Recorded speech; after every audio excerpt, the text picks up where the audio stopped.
This podcast is sponsored by Inside Out Group, the specialists in high-risk and challenging filming and time-lapse, covering health and safety videos for rail, construction, and infrastructure projects nationwide.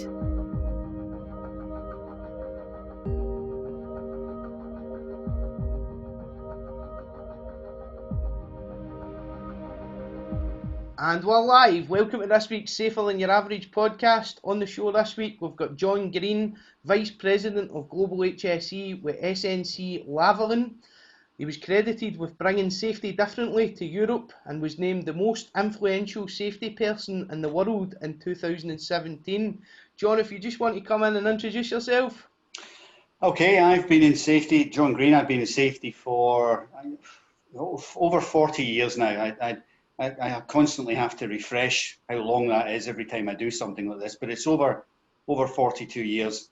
I've never actually done anything else. So safety was the first thing that I got involved in as a job. It's what I did when I left university, and to this very day, it's still something I thoroughly enjoy. So I'm looking forward to this. Blair. Brilliant. I'm looking forward to myself, John. So if we just go back to the start, tell us about your early life, where you were brought up. So I'm a Glasgow boy, born and raised in Govan. And Govan is, Billy Connolly described it as a quaint little seaside town in Glasgow, but it was a pretty rough place when I was growing up in the 50s and the 60s. Mum and Dad were both teachers. And spent all of my youth, growing up in the south side of Glasgow. Went to school there. I think it was always, my dad always deemed that I was going to go to university whether I wanted to or not. So I went to university. He wanted me to study something different to what I ended up studying, but that's another story altogether, because I didn't study safety to begin with. I studied something else. But I had a terrific childhood. Loved growing up on the south side of Glasgow. Still nice to go back and see those places, although Govan has changed beyond all recognition from when I was there. Yeah, with the shipyards changing quite significantly, and all being upgraded, yeah. Yeah, well, you see the Science Museum, you see, all of those areas. Those used to be the areas where we played when we were kids. Yeah. It's changed beyond all recognition. They've got a couple of cruise ships in at the moment with the current situation with the COVID-19 and the Kelvin dock, or the George V dock. They've put cruise ships in there. You wouldn't have got cruise ships in the 60s. The Waverley was the only thing that cruised up and down the Clyde in those days, I think. So if we then start to move on a little bit, John, to talk about your first job. You mentioned there that your first job was in safety, which is quite interesting. When was that? So back in 1976, I'd left school and I'd actually gone to university. I'd gone to Glasgow University not to study safety, but to study, of all things, microbiology and immunology. So I had this dream of being a forensic scientist, because I thought this was a really cool and sexy thing to do. It was on the television fairly regularly at the time. Forensic science sounded absolutely fantastic. So that was going to be my career. I was going to be a forensic scientist to begin with, and got through university and tried to find a summer placement with that as a qualification. And I had this romantic idea of what forensic science was going to be like, and it was nothing like that. Mm-hmm. So all I could find was the opportunity at somewhere called the Hannah Research Institute, which was just outside Paisley. Okay. And I would spend my whole day inoculating hens' eggs with different types of viruses. I'd never see another person.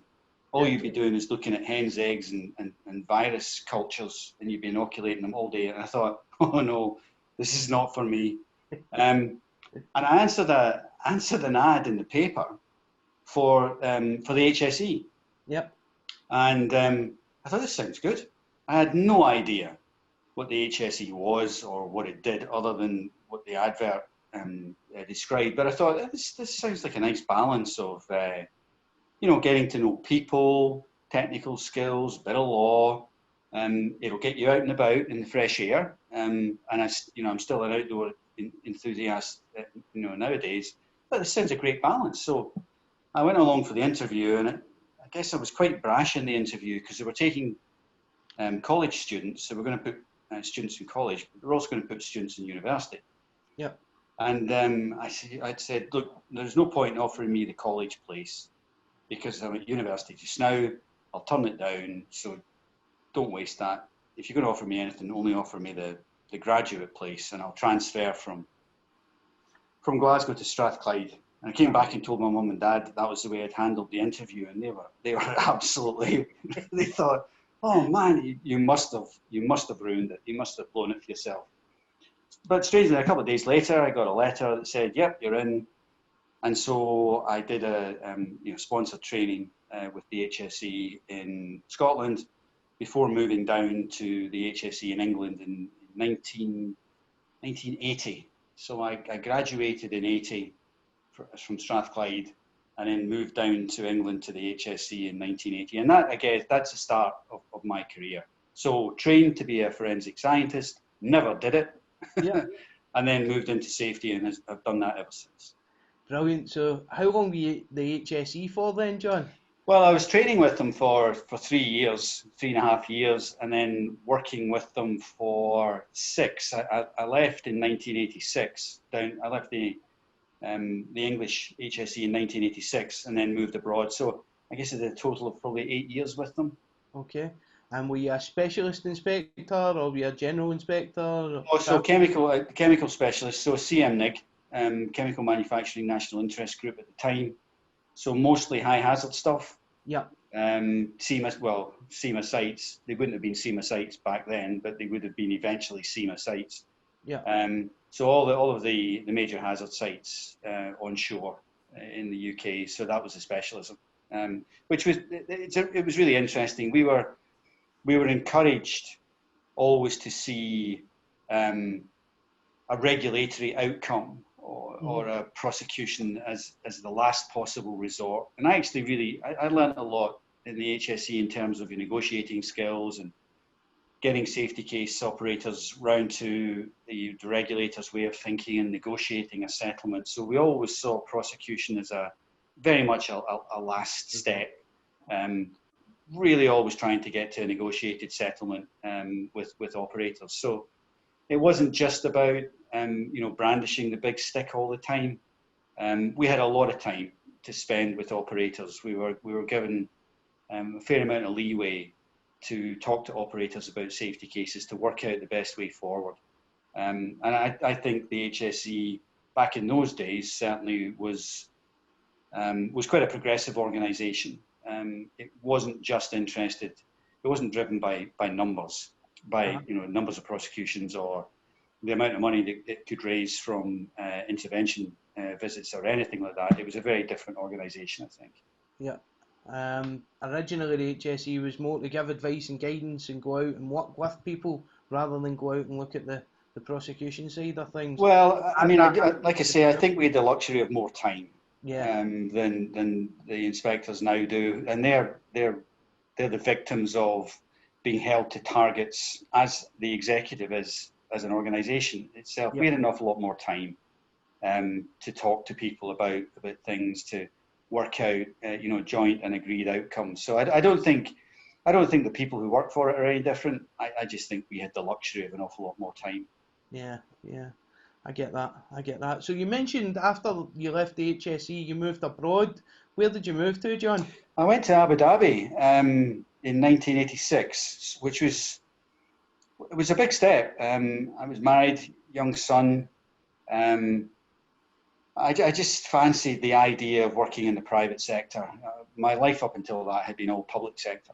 And I fancied the idea. Phone call out of the blue.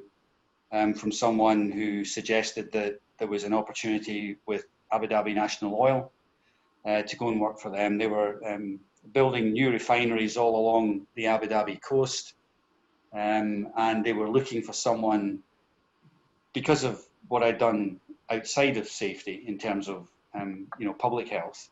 They were looking for someone to come and help them create standards on safety, but also run the public health side of things. And so I decided to go overseas. It was a really big step. I was expecting something very different to what I saw when I got there. There was no regulation in place, of course. It was pretty much large companies would bring their standards with them, but they would understandably dilute them when they got to the Middle East because the same sort of standards didn't apply. So you had this sort of safety racism game being played.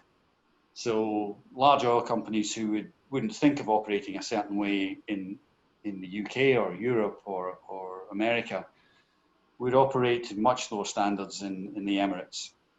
Okay. And so the task really was to try and bring those standards up, but you had no regulation to fall back on. Yeah. So you'd moved from a very heavily regulated environment in the UK to one which had none. So you really had to rely on, economic arguments, moral arguments, financial arguments in order to get those standards upgraded. You had no legislation to fall back on. And so that was a bit of an eye-opener, because up until then, if I'd needed to, I could always fall back on UK legislation and say, well, you must do it because it says so. I had nothing in my armory like that. Yeah. When we were in the Emirates.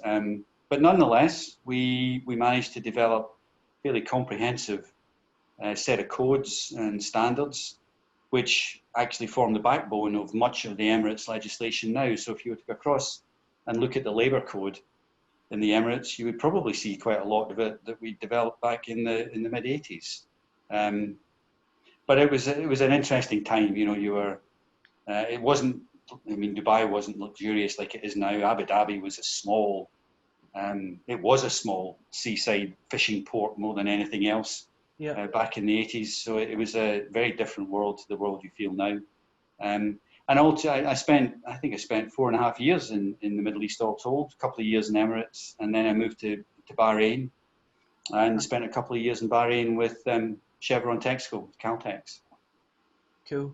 That's really interesting. So quite pioneering as well, and helping to form the industry of health and safety in the Middle East at that time. Yeah, you never thought that when you were doing it. I think a lot of the stuff you look back on, you see it very, in retrospect and with hindsight, you see it very differently to what you were doing at the time. Actually, all we were trying to do at the time was pretty much get through the day so you'd have a game of football at night. That was the only thing that held everyone together.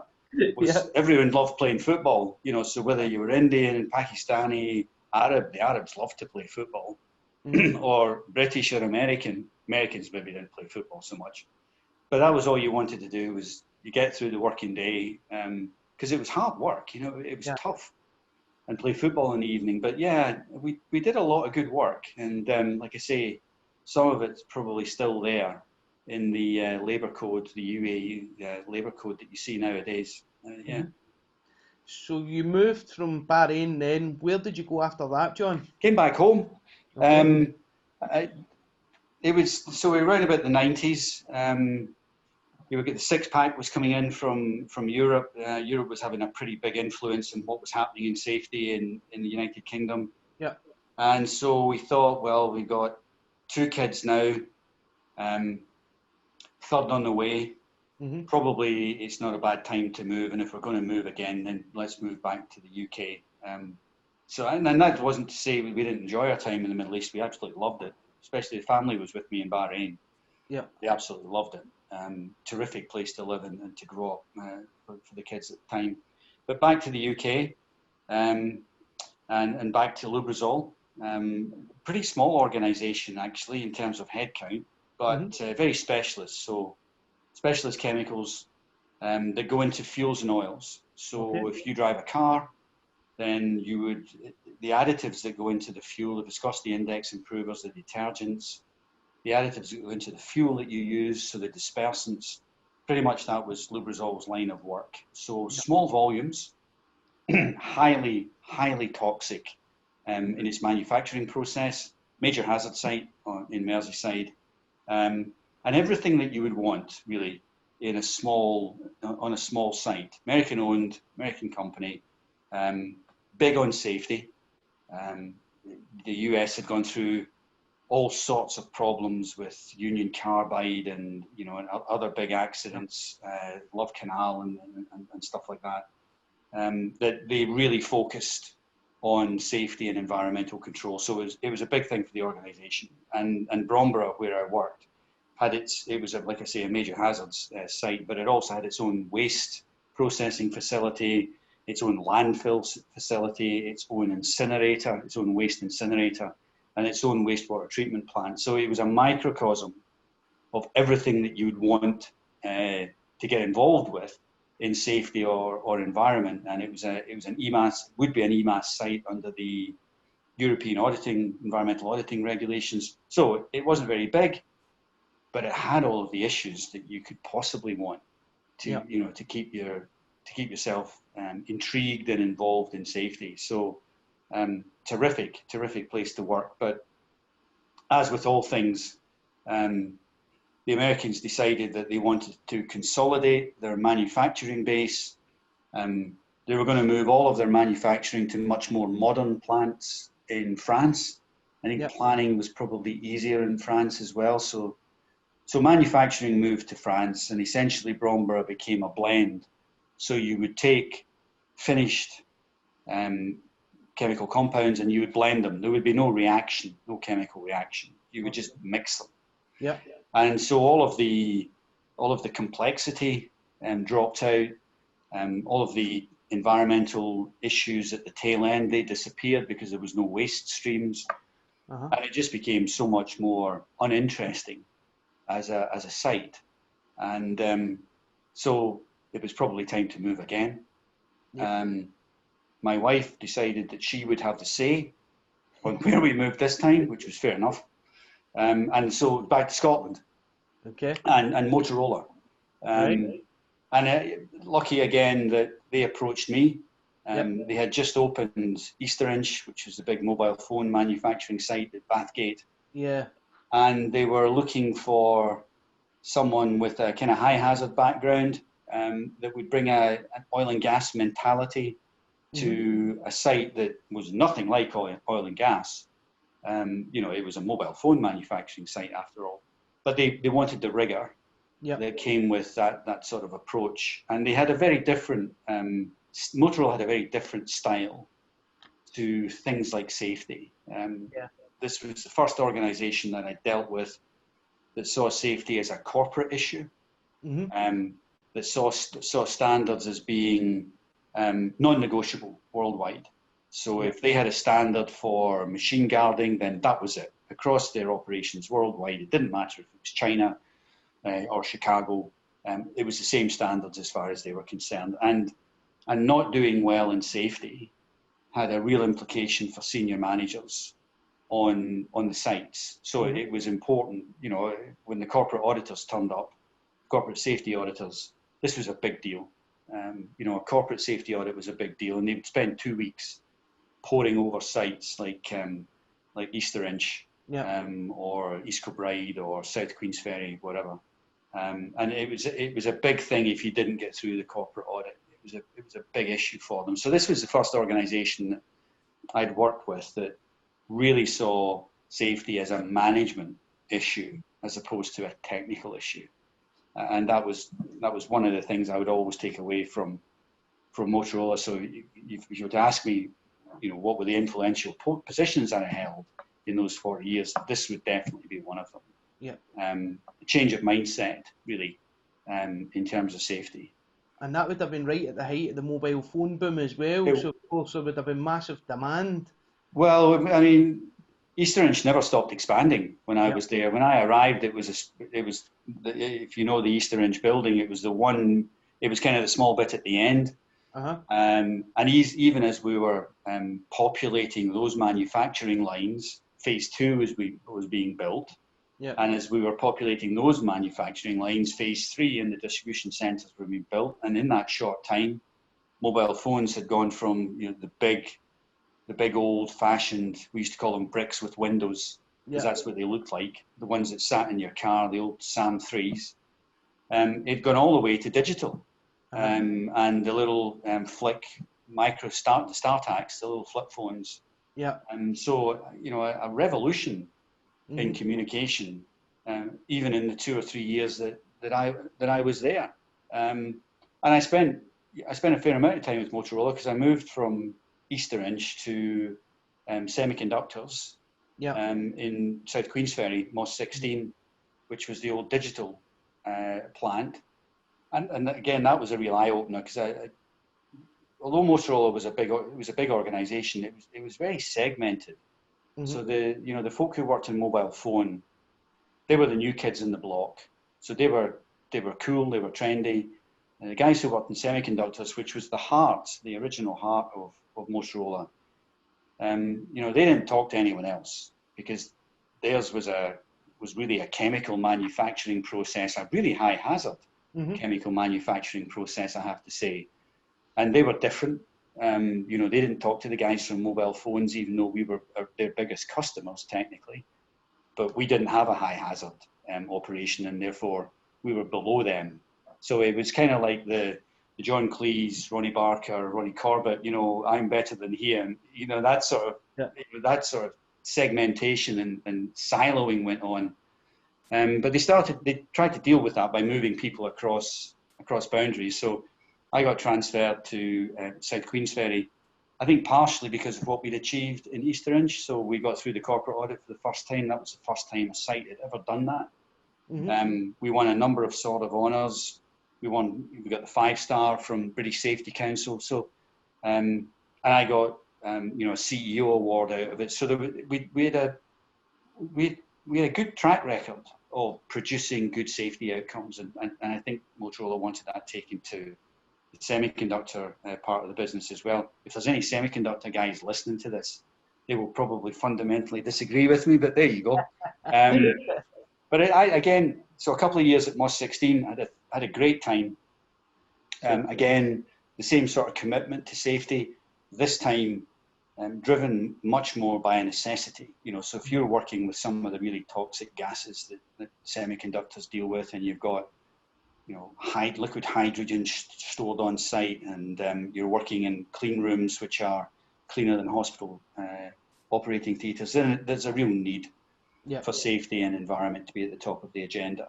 All of that, of course, came to crashing down round about everyone's ears at the end of the century. It sounds the end of the century sounds an ancient thing to say, but semiconductors or memory kind of operates in cycles, and apparently it's a 7-year cycle. So every 7 years there's a downturn in electronic pricing, but it picks up again, and so everyone gets ready for this uptick. And in 1999 there was a big downturn in semiconductor prices, and Motorola had just bought the Siemens factory in Dunfermline, and they were going to open that. So they'd expanded their capacity. They'd bought new real estate. They got a whole bunch of new equipment in. They were ready to meet this new demand when it arose, and it didn't arise. Of course, the market price took another tumble, and me, along with hundreds of others in the UK electronics industry, were made redundant. And so, 1999, at the age of 40, I was out of work, and I thought, this is the end. I thought, I've never been out of work before. My world has come to an end at 40. I must be hopelessly over the hill and past it, and nobody will want to employ me. But again, Motorola even looked after us when we were made redundant. We got outplacement help. I went back to the kind of sector that I knew, which was oil and gas. And I briefly went overseas again for a while to Iran. Although I have to say, 6 months before that, I lived in Paris for 6 months, which was terrific. And then I lived in Iran for 6 months, which was not. So it was a contractor position, and at the end of a year, I decided I didn't really want to stay in Iran for any longer than I had to. It was an interesting project, which is actually still going on. They're still building South Pars. It's an enormous project. If anyone wants to go and look at it, just Google South Pars, and you'll see it's enormous NGL facility that's been built for the Iran Oil Corporation. It's gigantic. But that was interesting. I didn't enjoy it. I didn't enjoy my time in Iran. I enjoyed my time in Paris, but not in Iran. But that was principally because an awful lot of the contractors that we had delivering the job weren't particularly interested in safety. They were more interested in stage payments from the client as they were building this massive facility. And so it was, this is the first time I came across the insincerity towards safety. I hadn't really seen that before, this insincerity. You know, you would see all the great buzzwords, you would see all the terrific strap lines, you know, zero harm and safety is number one priority. But in actual fact, nothing could probably be further from the truth. So after a year, it was time to head back to the UK, picked up a couple of contract jobs, just building management systems and building assurance systems for organizations along the way. And then I think what must be probably one of the best jobs you can get in safety, you know, working for an airline, and not any airline, you know, British Airways. Okay. And that was a fascinating role to have, you know, head of safety for British Airways engineering. So you know, the engine, if you forgive the pun, the engine room of the airline. It was fascinating. You know, you have all sorts of expectations when you go and work for an airline, some of which turn out to be better than you expect, and some of which turn out to be worse than you expect. But it was an amazing time. I mean, a lot happened in those 3 years. We were dealing with the aftermath of the Concorde crash in France. And no sooner had we got Concorde fixed, and we decided we would fly our fleets again. You know, we had 9/11, and then we got our fleets airworthy, got CAA approval to fly them, and we dispatched our first Concorde on September the 11th, 2001. Okay. And you know, yeah. And at 1 o'clock, I'm sitting in my office at 1 o'clock, and I had the pleasure of dispatching her. So I was engineering's representative on the dispatch team. So I watched it roll down the runway. I saw people line the corridors of Terminal 4 with their noses pressed up against, you know, all the glass. And it was one of the few times you could probably walk through Heathrow with a British Airways jacket on and not be accosted. Everyone was just waiting to see her, you know, fire down the runway. And the afterburners went on, she shot off, and everyone clapped. And it was a really emotional moment, you know, to see this amazing machine return to service. Got back to the office, 1 o'clock. One of my guys stuck his head around the door and just said, "You'll never guess what's just happened." And I thought, oh, God, no. We had this vision of, because she wasn't going anywhere, she was just going to go halfway across the Atlantic on a test flight with passengers and then come back. Yeah.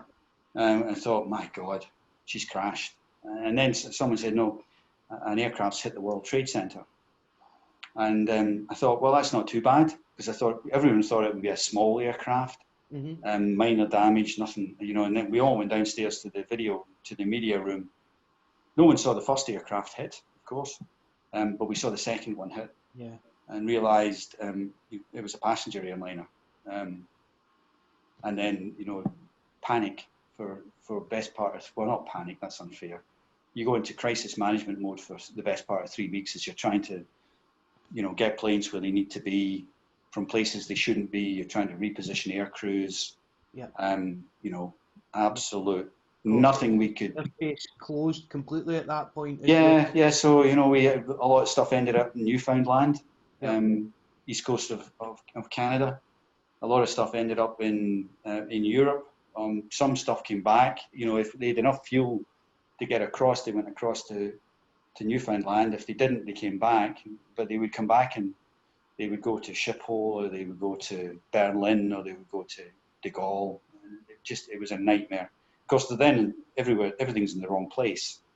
So your services are actually disrupted for weeks because you don't have planes or air crews where they should be. So it was, the time with BA was really interesting. The normal safety challenges, as you would expect, but dealing with crisis, I've never dealt with a crisis on that scale. COVID's the next thing that comes close to it. Yeah. But that was a very focused crisis, that the airline industry had to deal with. And I think I got to the end of three and a bit years with BA, and it was clear that the airline was suffering. That the culmination of Concorde, transatlantic travel, the fuel price hike, believe it or not, foot and mouth, and the reduction in travel into the UK from the US just meant that BA at some point would be contracting in terms of numbers. And the easiest time to get a job is when you've already got one. It's like the old saying. And so I went to Severn Trent for a year. I didn't particularly enjoy that. I think Severn Trent, it was a bad time to join them, in fairness. The PLC had just been created to sit above a water company and a waste company, which was Biffa. So Severn Trent owned Biffa at the time. Mm-hmm. And they just had a whole bunch of growing pains in that organisation. And so I spent a year there and then joined McAlpine. So this was actually my first sortie into the construction industry, which is where I've been ever since. Yeah. But I had no construction experience. But again, what they were looking for was a high hazard mentality to join an organisation that didn't really have that sort of rigour around safety. Yeah. And I spent a couple of years in Manchester working for their infrastructure division, just modernising the way that they looked at safety, the importance that safety had in board discussions, the importance that safety had in big business decisions around mergers and acquisitions and stuff like that. Before moving to, I suppose, my first corporate position, which was with McAlpines based in London. And a couple of great years with Max. I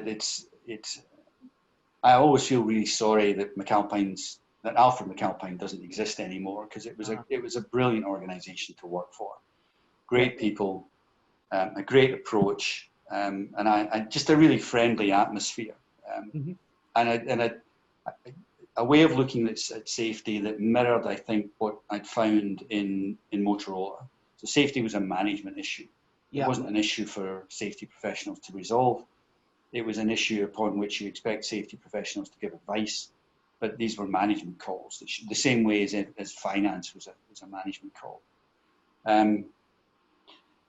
Carillion looked to take over McAlpines, but before that happened, I actually was in conversations with Carillion about joining them, or joining Laing O'Rourke. Yep. And you couldn't find two more different organisations, in actual fact. So you had Carillion, which was very much a steady ship, command and control driven, heavily process driven, or Laing's, which was seen very much as a maverick in the construction industry. Maybe a bit chaotic, which would have been an unfair description, but that's kind of the way it was seen outside. Outside of Laing's, it was seen very much as the kind of the bad boy of the construction industry. And so to me, the choice was obvious. It was join the bad boy. Yeah. And I had a couple of discussions with senior folks in Laing's, and was really impressed with what I saw and what I heard. And again, Ray he wanted a change in the way that they did safety. He's heavily into innovation. He's heavily into adaptation and being lean and agile. And he wanted to do the same with safety.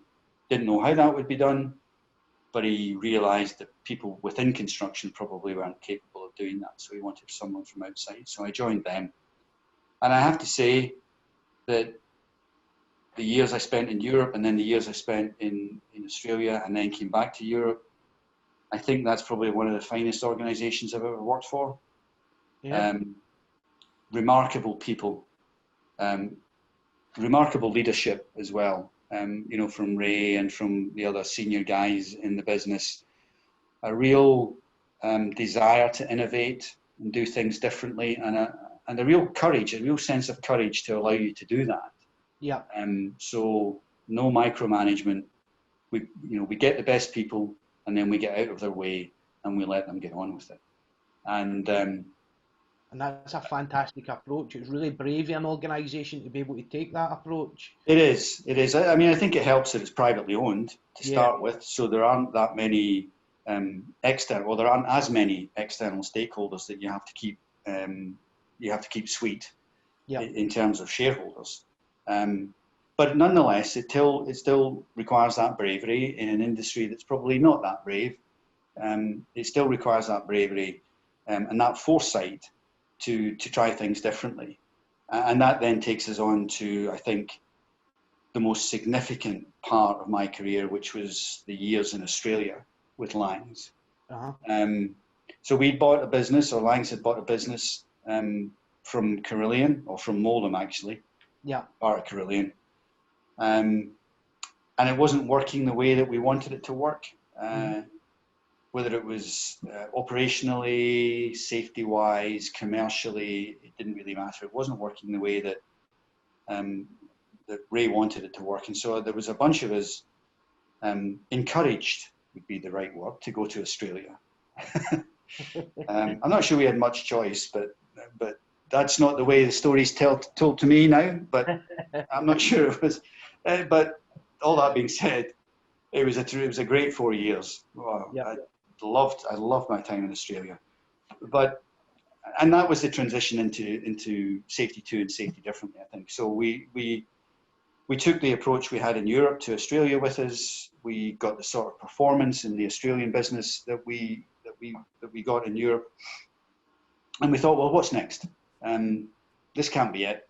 We're down to levels of accidents where, frankly, we're having to wait for them to happen. And when they do happen, they're not that significant. So where are we gathering our intelligence from? Where are we getting our accident prevention intelligence from? We can't get it from accidents because we're not having very many of them. And we're not getting it from the accidents that we do have because these accidents are slips and trips, or they're cut heads, or bang, or bump fingers or something. These are not the sorts of events that are predictive of something big happening. They're not going to tell us when the next crane is going to collapse, or the next time we have a confined space entry where someone's going to, be overcome by a deficient atmosphere or by gas. None of that. None of these things are going to predict that. So where do we get our intelligence from? And it was roundabout. So we looked at Europe. And we thought, well, let's have a look at what's happening in Laing O'Rourke, Europe, because what they've done is what we are going to do. So really, their efforts in the last 2 years are going to be our efforts in the next 2 years. So it's reasonable to go back and look at their progress and performance, and believe that it's somehow indicative of where we are going to be going. So we did that, and we didn't like what we saw. We saw a business that was continuing to invest in safety, as you would expect, but a business that wasn't seeing any improvement in its accident rates, but a business that saw 3 fatalities in the space of 18 months. And this is a matter of public record. Fatalities which weren't occurring on sites where lots of accidents were happening. So they weren't occurring on sites where safety people were having to pay attention to things. They were occurring on sites where actually these projects would probably have won awards. The fatalities not occurred. There weren't any accidents. There weren't any first aids in these. There was no sign in the traditional measures that said we should be paying attention to this site. There is something happening here that we need to pay attention. There was nothing on all 3 sites. And so when we dug deeper, we decided that there must be a different way of safety. Must be something more than just the absence of accidents. There must be something more to that. May be part of it.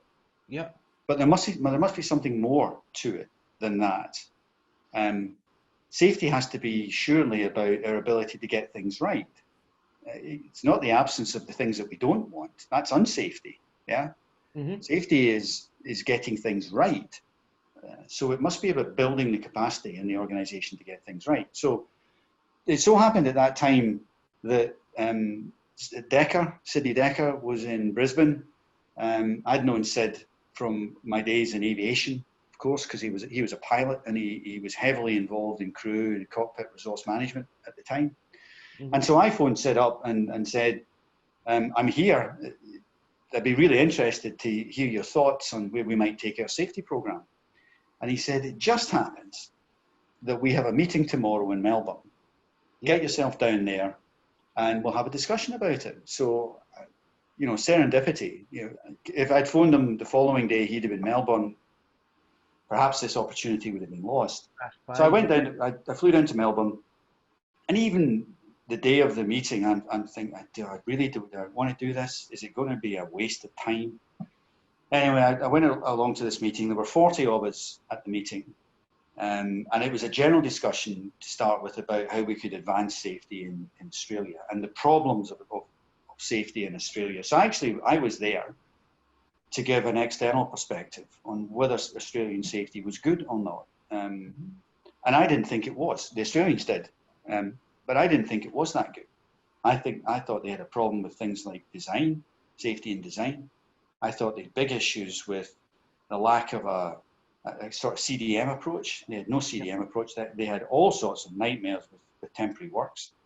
So I didn't think it was that good, and I said so. By the afternoon, there was only 5 of us left.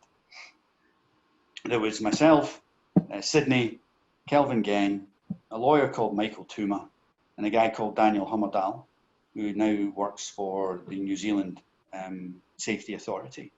Yeah. And we took it upon ourselves there to take Dekker's academic work and operationalize it. So that was the first forum. Well, it was the first forum where safety differently as a term was coined. Yeah. It was actually safety dash differently to begin with. Yeah. And that was going to be the name of the website, safety dash differently. But the internet doesn't like dashes in website names. Yeah. And so it just became safety differently.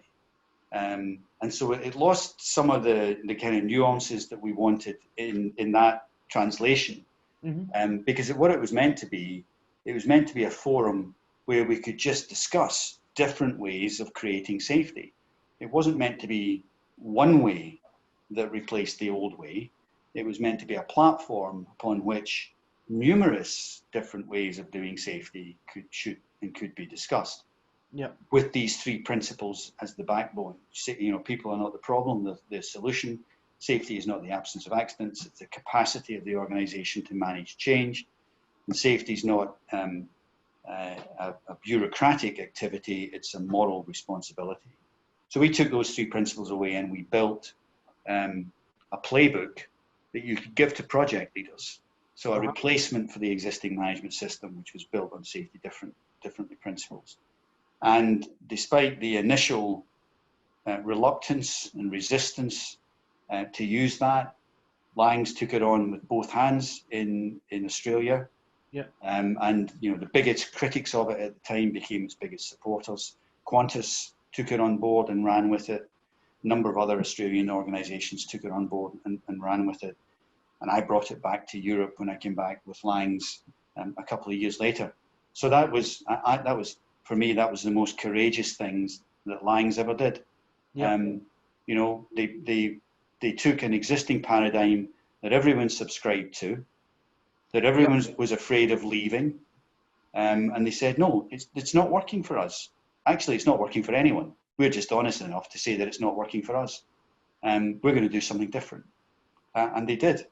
And, if you walked onto a Laing site now, you would see a different approach to safety, an inclusive approach, an empowering approach to safety that's not driven by numbers, that's driven by a very different set of commitments.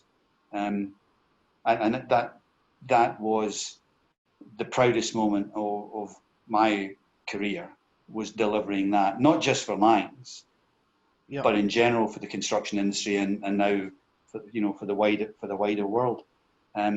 And I've taken that kind of approach with me ever since. So I left Laing's in 2017, took it to Battersea, where I hoped to work with it as the client. That unfortunately didn't quite work out because of different changes in the contractual arrangements between the Development Corporation and the principal contractors, Mace and Calpines, meant that the relationship was different when I arrived to the relationship that I had signed on to. So the client had no involvement in standards. They were really just interested in having Battersea finished within the time agreed. So I got back overseas with Aecon with a couple of years, took Aecon through that safety differently journey, and I'm now doing the same with SNC. So, you know, I did safety traditionally for 30 years. I thought it was the right thing to do, and I think a whole host of people do, because they've never seen the alternatives. But having worked on creating the architecture for the alternatives, you know, I think safety is at a crossroads just now, a pivotal moment where it can decide to continue with what it's always done. You know, we still investigate things using tools that investigated accidents when wheels fell off carts, you know, and when ploughshares broke. You know, we take things to bits, we take accidents and scenarios to bits, we break them down into their constituent parts, you know, reductionism. We find what we think is a broken part and we put it all together.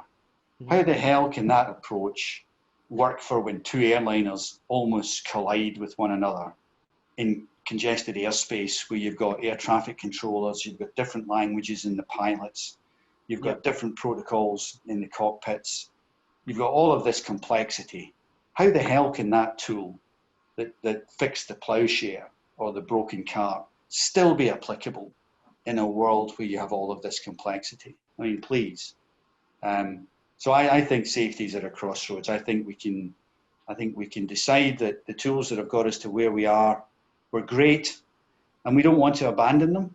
We don't want to give everything we've used. We don't want to give it all up. And we certainly don't want to give up the gains of the last 20 years, because they've been remarkable. Yeah. But I think we have to supplement that approach with a new set of tools. So it's not, people say, is it safety one or is it safety two? You know, is it traditional safety or is it safety differently? It's not, it's and. It's safety traditionally to an extent and safety differently. It's safety one and it's safety two. And Dekker and Hallnagel have always said that it's, you know, there are elements of the original and traditional that you will continue to have to use. Yep. But we have to approach it with a different set of eyes. We can no longer see people as the biggest problem, as a risk to control in organisations, because they're not. And it's hugely adaptive. Time to be able to get the workforce to that mindset and working with the workforce. What I've seen across my career is, no matter how you approach it, if you are using safety one, safety two, you're going into the workforce, and they've been conditioned over the past 20 years that they've operated to the traditional model. A lot of the time it's been, they'll have preconceived ideas, and it will be built from their education, their early life, that you don't tell tales in people. If you see something, you just don't say anything about that. They'll just go away and leave you alone. Well, no, we're here to try and resolve this and make sure that it's not going to happen, it's not going to reoccur, and we're not going to take punitive measures against you. But the people are conditioned into that mindset, and you need to really bring them on the journey and recognise that. Yeah, I think so. I think when you get the trust of the workforce, and that's sometimes a difficult thing to do, particularly in construction. Because they're often transient. You know, you might not have them working with you for exclusively. You know, one day they might be working on a Laing site, the next day they might be working on a Balfour site, and the next day they might be working on a Kia site. But getting their trust is important. But I think if you show a genuine interest in what they're doing, you win them over. So my approach is, you know, you go and ask, don't talk to them, go and ask them questions, but don't ask them questions like, where are your gloves? Or why are you not wearing your hat? Ask them questions like, you know, when do you struggle? When is work difficult? If you're going to be hurt, you know, doing this task, when's it going to happen? You know, these guys are the experts. They are the experts. They stand in the middle of risk every single day, and there isn't a thing they don't know about doing what they're doing. And the safe way of doing it. There isn't a thing they don't know. But we pretend that somehow we are better than they are at the job that they have done for the last 30 years. and yet we don't know anything about it. So we force method statements and assessments and one way of working on them that we have no idea whether these things will work or not. Mm-hmm. The workforce take that, they adapt it, and they then complete work as done. Often the stuff we give them doesn't make life easier, so they complete it in spite of the difficulties that we put in front of them.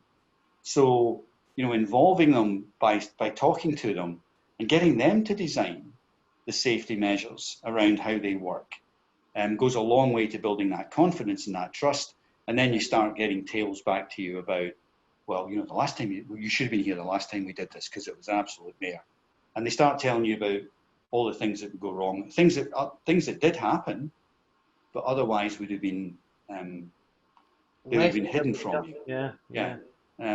So that and safety differently is big on trust, on empowerment. It's not engagement, it's empowerment. So accepting that these people, they actually have the power already. Yeah.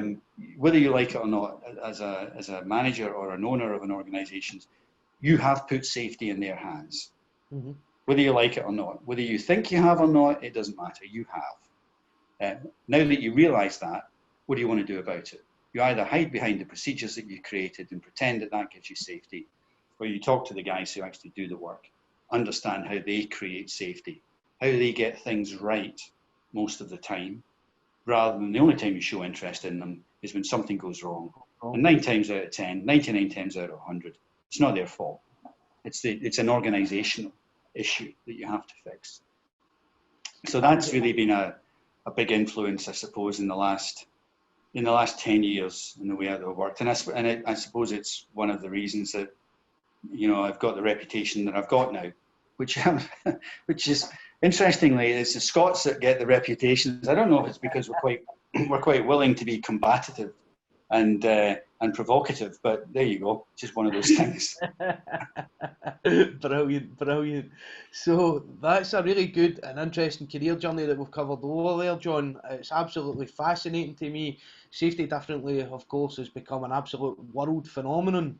I've been talking to some guys in America recently that do podcasts over there. They're absolutely on the page with it and implementing it in their organisation. You've got to the absolute pinnacle of your career. You're leading an organisation from a safety perspective.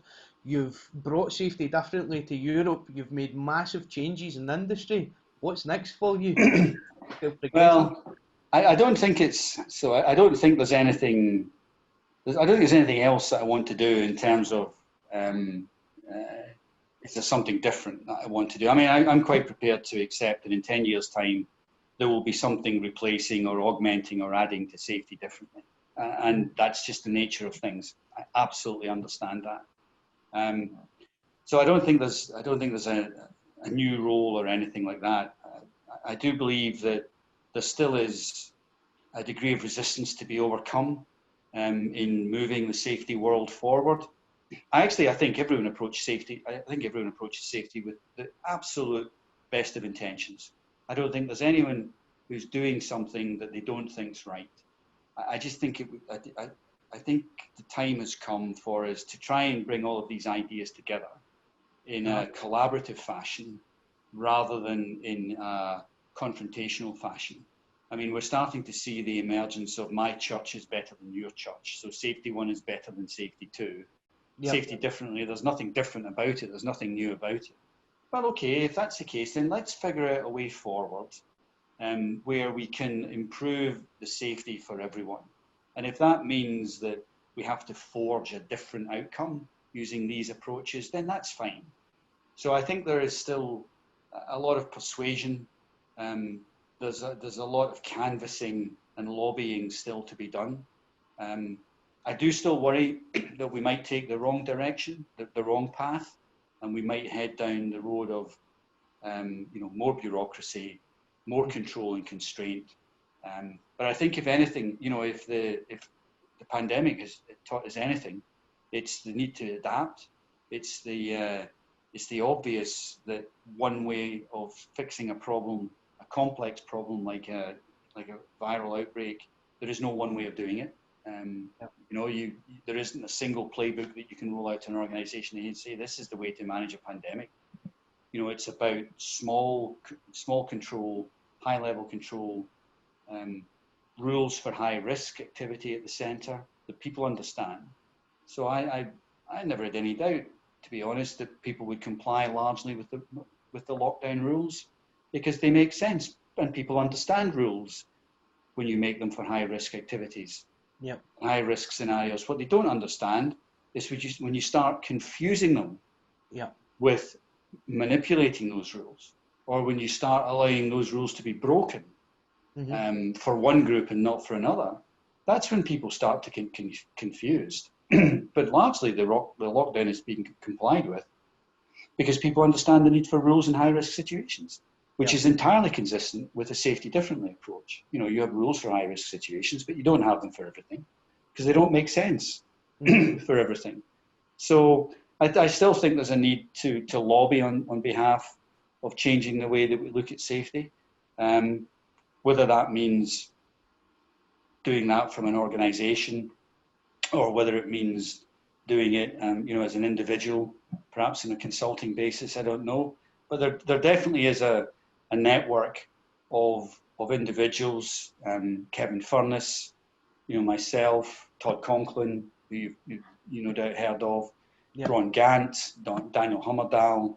You know, there is a network of people all over the world now, I think, who are strategically positioned to leverage safety differently, or whatever it is you want to call it, the modernization of safety, if you like, to leverage that and to make sure that we don't retrace our steps and go backwards. Because I do worry that if we don't modernize the world of safety, there is a risk that we just become irrelevant. You know, the modern world of work will not tolerate performance drag. It won't tolerate unnecessary bureaucracy, and we're experts at that.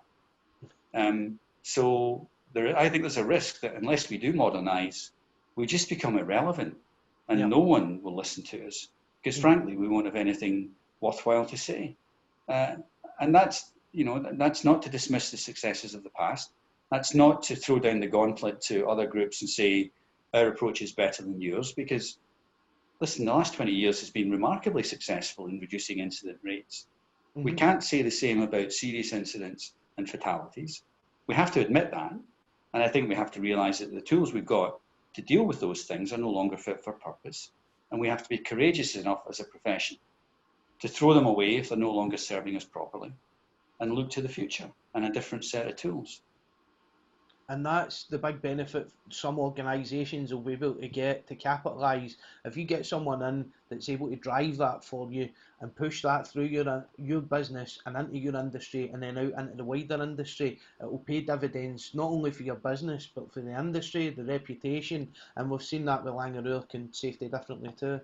Yeah, I mean, so we reckoned that 60% of the rules, safety rules that you have in an organisation, you probably made up yourself. You know, you can't blame the regulator. You can't blame someone else. Actually, these are rules that you made up yourself, probably following incidents that you had years ago, you know, in parts of the business that you might no longer even own.